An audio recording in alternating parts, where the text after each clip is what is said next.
Such good tea. The Cheers. Taylor tea. Cheers. Ladies, toodaloo. Cheers. Hey, picture him.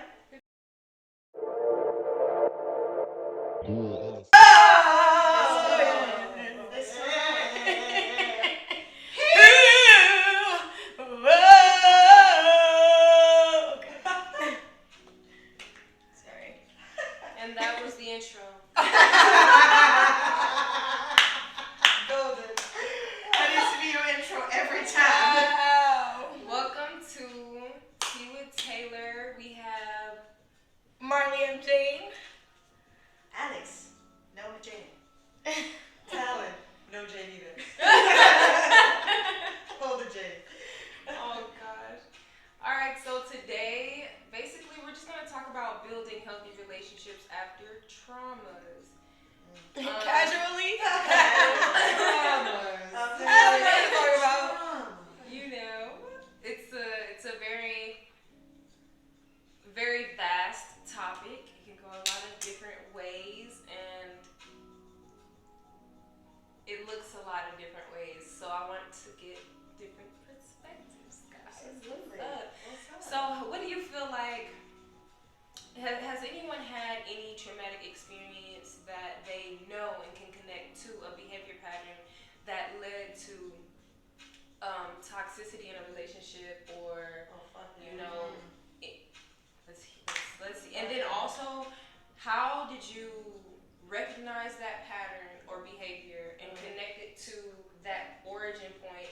And what did you do moving forward to either change it or did you even think to change it? And, or how does it look today? That's I'm deep. gonna need you to save some of them questions. I'm I'm gonna repeat that later. gonna take it one step at a time. One step at a time.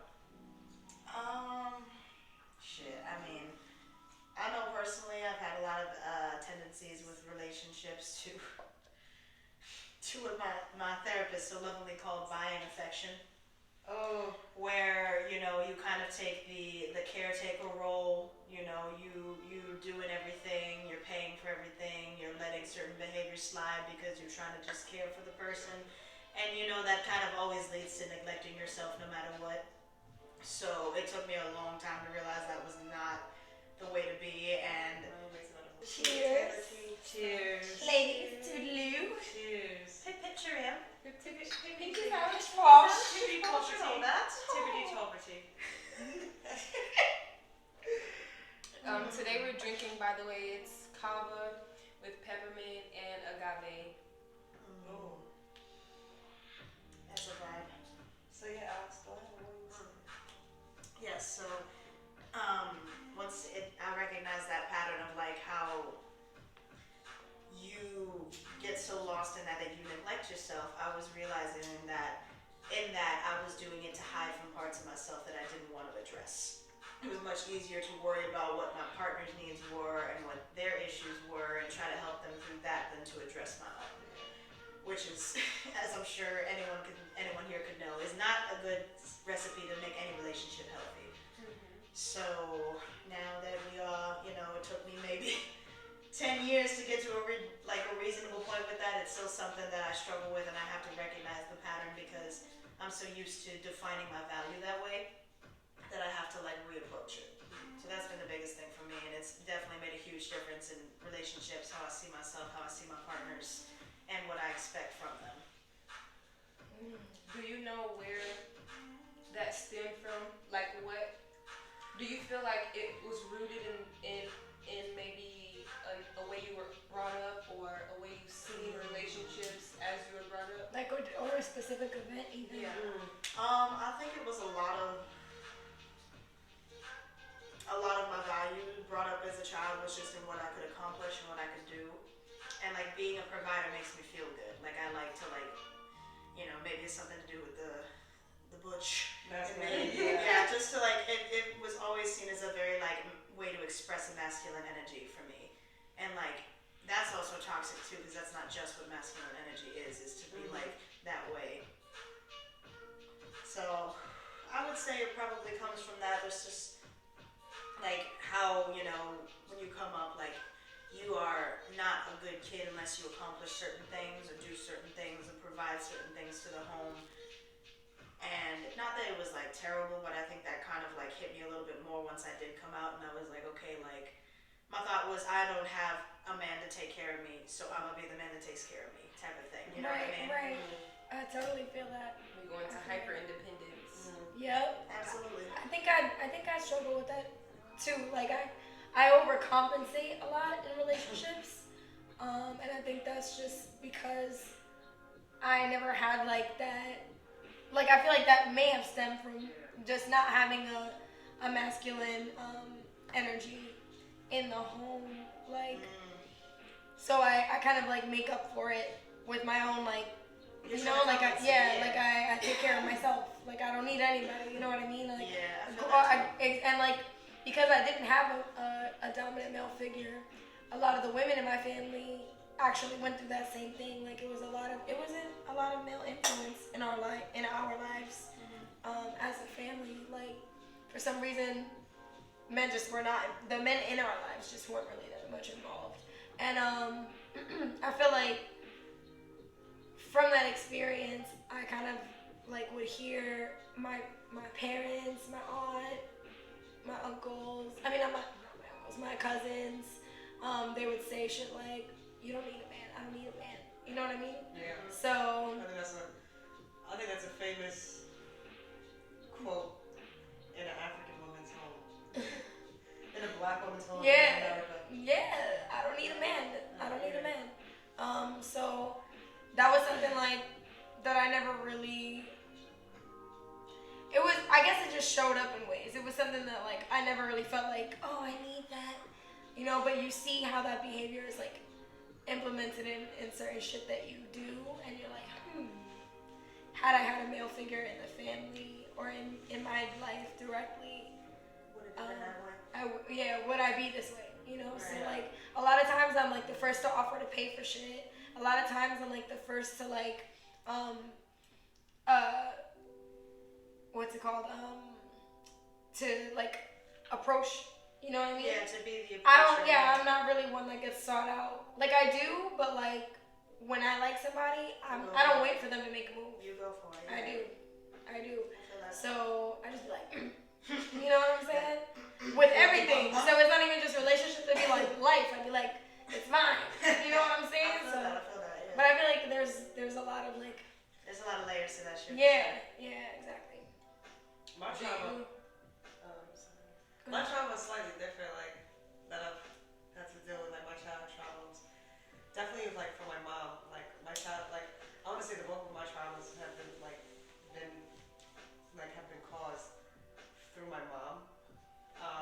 And like I love my mom, and you know I probably gotta like put a disclaimer out there. I love my mama, you know, but I feel like definitely she's been the root to like many of my demons. My mom is a Gemini. Let's start off there. Okay. And that's the tea. Who has had also a difficult childhood growing up. So, and she didn't find the proper way of healing, you know. So growing up with a Gemini who isn't in the best mental state is very difficult. You know, like the communication was horrible. If ever she was mad at my brother and I, like she stopped talking to us for days, longest sometimes months, and we'd be living in the same house. But you know, she was a single mother, so she'd be our only parent to live with a parent who doesn't want to talk to you for That's months. horrid. You know, That's horrible. in the same household. You know, like just shit like that. Sometimes like if she'll punish us by not eating, you know, like having us not eat. You know, if she couldn't afford it, we'll go days without eating. You know what I'm saying? So like, just a lot of things. And I saw her go from, we were middle class when I was a kid, but at one point, like, my mom has lupus kind of runs in our family, so like, one time she got like really sick, and like, she kind of like just like gave up on life, kind of, and like, became dependent on like government assistance and like shit like that, you know what I'm saying, like, and I feel like really awful, like, saying this out loud, but like, and I really hope she never sees this video, because like, Geminis who aren't mentally stable, when they hear something about themselves that they don't like, it makes it worse. Yeah. So I would be very cautious about like what I say. Is like I feel like at one point, like, she just gave up on life, and just, turned out to be somebody she didn't want to be. So, with the way she would communicate, like, anger, she would yell at us, throw shit at us, like, you know what I'm saying, objects and shit like that, like I said, she would, like, we wouldn't eat for days, she would do shit like that. So, like, how I've noticed that in relationships as an adult now, like, my relationships with my partners and stuff like that, and even sometimes with my friends, it's like I allow things to like bottle up, like, like I can tolerate a lot, but it's not good, because sometimes when like I need to learn how to address things as they come, and just and deal with it then and there versus taking mental note. You know what I'm saying? Like, writing this down as a strike one, strike two, and then waiting until I get to strike 100, and then I'll like flame the fuck up. You know what I'm saying? And then like when I get to that point, my form of communication completely goes out the window, because I'm now resorting back to how I had to communicate with my mom when I was a kid. You know what I'm saying? And how that was super unhealthy, and how she would lash out, and things like that. So like as now, like, what I have, like, I've realized that, I've realized that trauma, a long time ago. I didn't start taking action to it until like the beginning of last year, and I think that had a lot to do with the failure of my relationship at the time, which is the reason why I got into therapy. So, and then in therapy we dig deeper, and then obviously there's a lot of topics that has like we discuss about my mom. So that's how I've started healing and coping with some of my traumas, and just like accepting it, and then realizing that I can't live in the past. That the past does have some sort of effect on my future, but me in this current moment, at this exact moment in time, is what really takes effect of my future. You know what I'm saying? So like every second that moves forward, and not my past any longer. So I have to be better than my mother, learn how to communicate properly, and that's why I'm so big on communication now. Like I've compared to what I was when I was much younger, 10 plus years ago.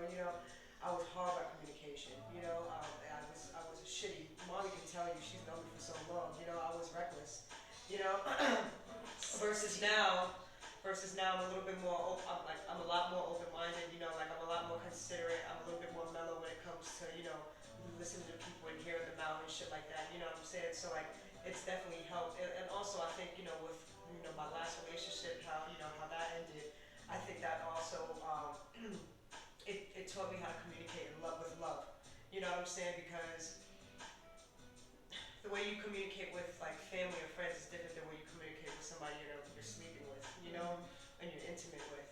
So I've had to learn how to like tie all that together to be able to have better relationships, in my life, with stronger, longer lasting relationships. Absolutely. So that's like my experience with trauma. Oh, that goes deep, man. That was a little too deep. Wow, that was deep. But it's That was relevant. perfect.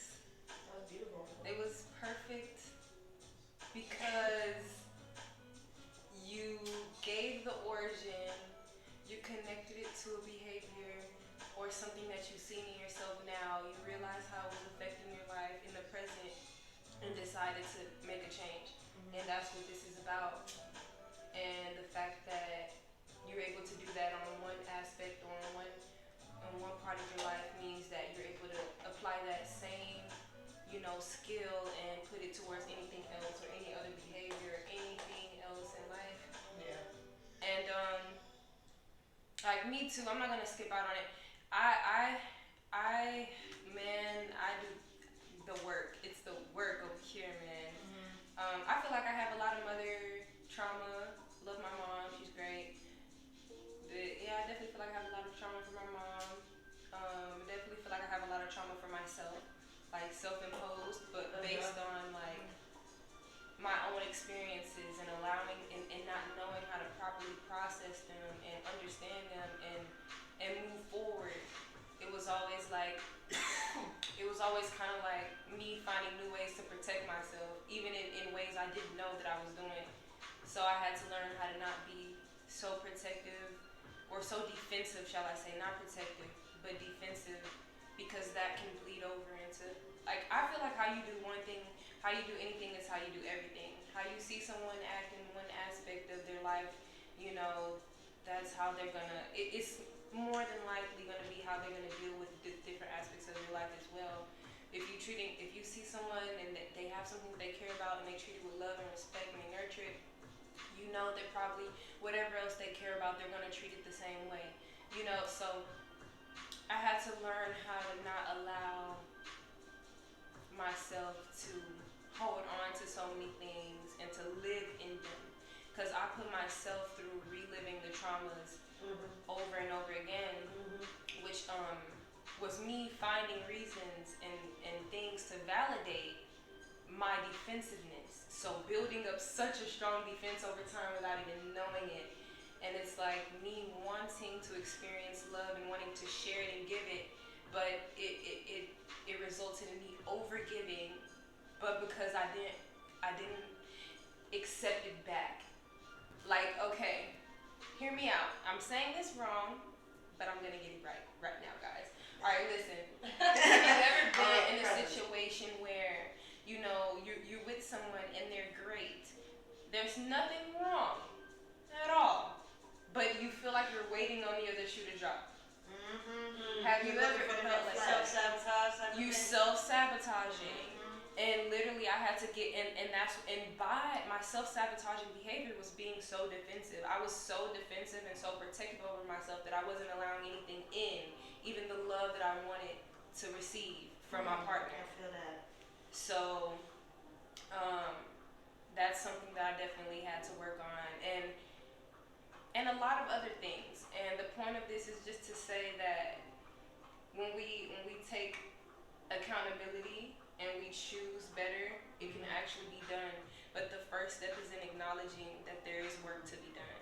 Absolutely. You know what I mean? I And completely agree. being able to look at ourselves in our relationships and noticing the problems that we create by our decisions, you know? Yep. Absolutely. Yeah. That's the hardest part sometimes too. It is. Taking control of your own actions. Because it also means that you have to realize that sometimes your shit stinks. You know, and you have to take accountability. A lot of people don't want to take accountability of their own actions. You know, they want, it's easier to say you did this. You know, not many people will say, okay, I can see how I fucked up there. I can see how that made you feel. I can see how this, you know, and it's difficult, you know, for people to do that. I have a tendency where I'm a little bit more open and willing to do that type of self-acknowledgement when I'm in a relationship versus like with family. And I think I think because of like, you know, my family has let me down so many times, whereas like in a relationship, you know, it's, you know, when you get in a relationship, it's a new, you know, you might have just met the person maybe not too long ago. You know, you haven't had any negative interactions with this person, they haven't let you down yet. You know, and even if they did let you down, you're still romantically involved with this person, so you're connected in a certain way where you're willing to forgive them and accept. Yeah. You know, so, you know, yeah, I'm more willing to drop my pride and compromise more when it comes to relationships versus my family. Absolutely. You know. Okay, so here's the thing. Do you feel like it's with good reason? And hear me out. What I mean by that is we've been in our families' lives all our lives. That's all we've known, and we didn't choose them, Yeah. quote unquote. So we're going to literally be getting out of our homes as we grow and meeting people outside of our immediate family, building different relationships, and yes, and these are the people that we're kind of glued to still. Not by choice really, but that's where we are, I guess. So then you get older and you're kind of distant from a lot of your family, you know, as you get older, most of them you grow apart, or you become a little more distant. I feel like when the grandparents kind of, you know, are not around, then a lot of people just separate. Yeah. So you're also getting older and you're building your own sense of self and you're building your own belief system and your own value system outside, if you're doing the work outside of what you've already been taught. So I'm learning, you know, who I am and what I feel like is healthy to me. I'm learning these things that my family probably hasn't even taken into account, right? and I have a choice whether I can sit there and continue to be oblivious to the treatment that I've been dealt, or if I can decide that I don't want to be around this, I don't care for my family, I love you, but I'm going to love you from over here, because if I'm right here, this is toxic. This is not healthy for me. I cannot grow as a person. Right. And you can do that. And yes, it took us a little longer to notice that. But you feel like if we were where we are now, we would have met that family member where we are now, that we would be that forgiving. Yeah. Yeah, you're right. It's not acceptable just because you're blood. You know, Yeah, no, like it's you not. said, we don't choose to have these people in our lives. You know, we're born into this, and like people who will use, and I've run into a lot of family members that will use as an excuse to be just horrible to you. Yeah. To say like, family, to be like emotionally and even sometimes physically abusive. Like, yes, I'm your mother. Like, I'm the Or only money mother- shit. Or money shit. Money Anything. shit. Like, I'm your family. You're never gonna have anybody but me. Like, what? We're blood. Like, you have to love me no matter what. Like, absolutely not. Not if you behave that way. Yeah. I mean, you can love them, but you don't. Okay, so this is a conversation that I've had with people, and it's like you can love people, yes, and just because I love you don't mean I have to particularly deal with you. Nah, I don't gotta like you. Just I can love you without liking you. I have a cousin that I gotta take in doses. Like I literally need to take several years in between. Several years. I'm thinking you about to Bro, that say ain't a dose. That's a fucking. Like I every time I need just years in between just to I know people like that. regroup. You know what I'm saying? Oh, yeah. Because it's just too much every time. I love him, but I mean like I just can't. You know? What makes it too much for you? He a Gemini too. Them Geminis. Just She be don't out fuck with here. Geminis. They just be out here. They're just low key crazy. Geminis. Alright, here's an example. Kanye West is a Gemini, bro. Oh no. Donald Trump is a Gemini, bro. Oh no. Why are we down in Gemini? I'm confused. Sorry. I'm sorry. In my head, trying to think of like the Nah, Geminis Geminis are and what cool they people, do, and I'm like, Don't get me wrong, I love me some Geminis. They're cool people. They have a good time. You know, They're just very they are polarized. genuinely really nice people. I do have a love-hate You relationship. do but when they're That's really what it is. There's two sides to that coin every time. Every time. Every time. Every single fucking time. Yeah, my cousin was just too much. He's just too much, you know? It's just a lot He's a of tempo. extreme emotions. Uncontrolled. I mean, my sister was a Gemini. I feel like there was What's wrong with extreme? some trauma there because it was like walking on eggshells. It's like Yeah. you're not sure how they feel that day, so you're like afraid to talk to them. Mm-hmm. That's Yep. traumatic. Yeah. That makes you feel like you can't. Especially when You it's can't in your home. be. Yeah, Yeah. that makes you feel like you can't be. Like you can't really build a genuine connection with them. It's got to be whatever You they don't know. deem is appropriate. You can't really feel like you can be real and honest for fear of how they're going to react, Mm-hmm. which is unfortunate. I mean, that's not how, like I said, especially when it's in your home. You know, you can't, Oh, when it's- yeah. when you're young especially, you can't really escape from that. That's all you have. Definitely. So, Crazy. Super intense. the tea is hot. But yeah, like, Scorching. speaking of tea, you gonna pour me a roll that? Roll it good. That's a good tea. That's a good You tea. might say tippity toppity. Tippity toppity, bippity boppity. This drink was delicious. You over there sucking ice cubes.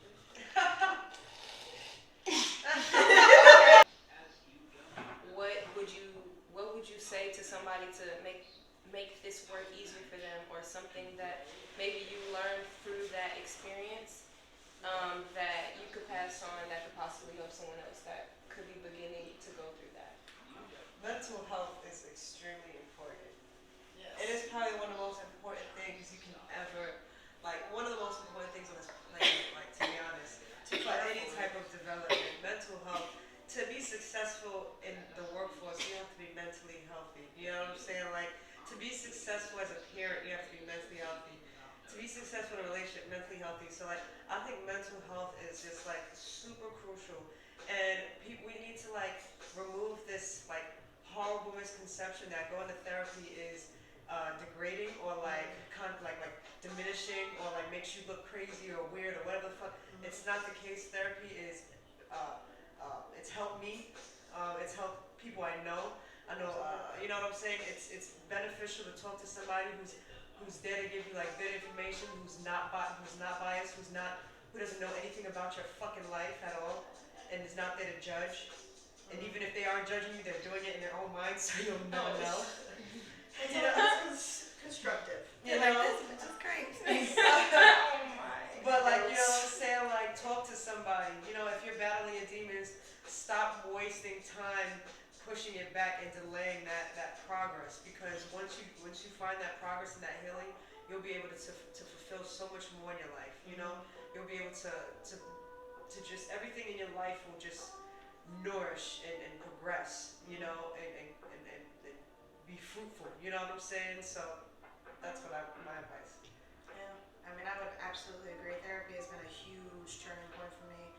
And like you said, it really helps to come, not even just so much from somebody that doesn't have know anything about your life, but somebody who is actually like trained to like navigate your thoughts and help you kind of see past the walls, the bullshit you feed yourself, you know, because that's why, like, I've had conversations with people who say, I don't need to go to therapy, like, I just, you know, evaluate myself. And it's like, we lie to ourselves all the time. We have walls built up, we have things repressed, and sometimes we don't even know how to dig that up on our own, which I think it's so important to have somebody that can look at you and, like, learn you in a way that, like, you know, my therapist all the time will get me started on some type of conversation and then relate it back to something that I wasn't even thinking about, and it causes a breakthrough. You know, it helps you realize patterns and steps that you didn't see before. So yeah, I agree. I think therapy is huge.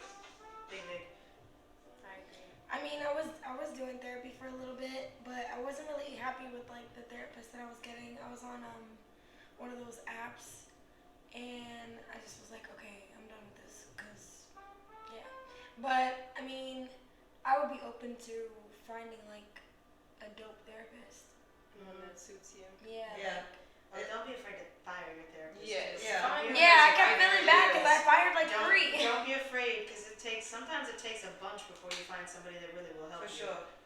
I love my therapist, That's and good. it sucks that she got a promotion, but I mean it's good. How dare you leave me? But sheesh, woman. Another connection. Like, there. I thought we had something. She said, "Oh, now that I got a You're my therapist." therapist. How I am know, I gonna like, go find therapist. another I know. one? Like, come Like, on, we man. had something. Seriously, I know, she was we had great, like and I couldn't get over the thought of like having to build another connection and find another Yeah. therapist. And then start And all like, over. will they be able to do it like her? I don't Exactly. know. And we have to go It's through the just process crazy. again. Yeah, tell the whole Yeah. fucking story. But Oh. it's worth it. It is 100%. Like, It's worth it. when you find the Yeah. person that like really can help you, It it's does matter. invaluable. It's there's no price tag on it, man. It's so helpful. Like my therapist, she's completely opposite of like who I am as a person. You know what I'm saying? Like, and I mean, I don't think it matters as far as like gender or ethnicity or orientation. But if that matters to you, you know what I'm saying? Then cool. If I just care more so about the knowledge of the person themselves. You know what I'm saying? Like if they're knowledgeable, if they can help me, that matters. You know what I'm saying? That's what I need at the end of the day. So like she's an older woman, she's Caucasian, she's religious, you know what I'm saying? Like I forgot where she's from, but it's like or like, on a regular day it doesn't look like, but like her information that she's provided me, has definitely helped me. Her knowledge of communication, of how to like, focus on your breathing and like, meditating and certain techniques on how to like, to cope with certain things, and how so that's what helps, and sometimes I feel like there's like sometimes I want to say stupid shit like, it's because I'm black, like shit like that, but then I have to really think about it, like it's not really because I'm black, you know what I'm saying, like it's because at the end of the day it doesn't really matter, you know what I'm saying, about the ethnicity. It really matters about the person's mental health at the end of the day, My therapist was white. I mean Caucasian. Whatever. Caucasian persuasion. Is your therapist white? Yeah, my therapist is white. I mean, she's My last therapist was white. Yeah. But my first therapist was black. And me and her, she was my favorite one. But she just stop being like so attentive. Damn. One time she was driving when she picked up, Wow. and I was like, "Damn, sis, like I can't." You can't be doing this Damn. while driving. So yeah. No. You She can't be. said, hold on, wait. When you call She her. said, hold on, wait. I thought I'm getting another call. She said, hold on, I gotta make another call. It was I just get it, I crazy. get it, I get it. It was crazy to me.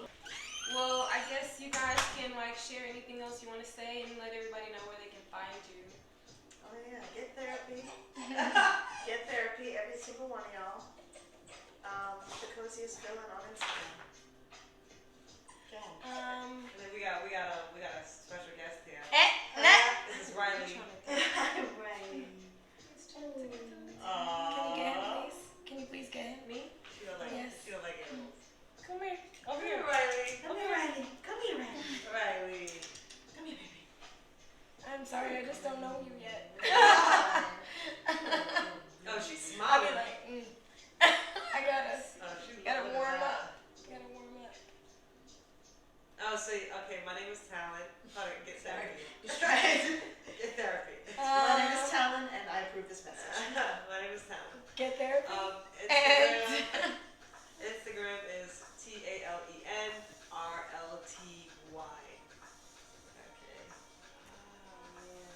I'm a real estate agent here in Florida, so if you want to buy or sell your home, All buy right, a shameless home, plug, buy a shameless home or plug. sell your home, hit me up. Do it. Okay. What would I say? I would say breathe. I would say breathe because I haven't really had the best therapist experience. So breathe. You- Marley you M. a Jane therapist? _ You can also find all of them on their podcast. The Box Podcast. The Box Podcast. The Box Podcast. The Box one and only Box Get in the Podcast. box where it's hot. Get it in. Right, that was Thank pretty you deep. guys for being here. Thank That was you. super deep. I love the teapot. Yeah, the teeth is he's fucking great. Right.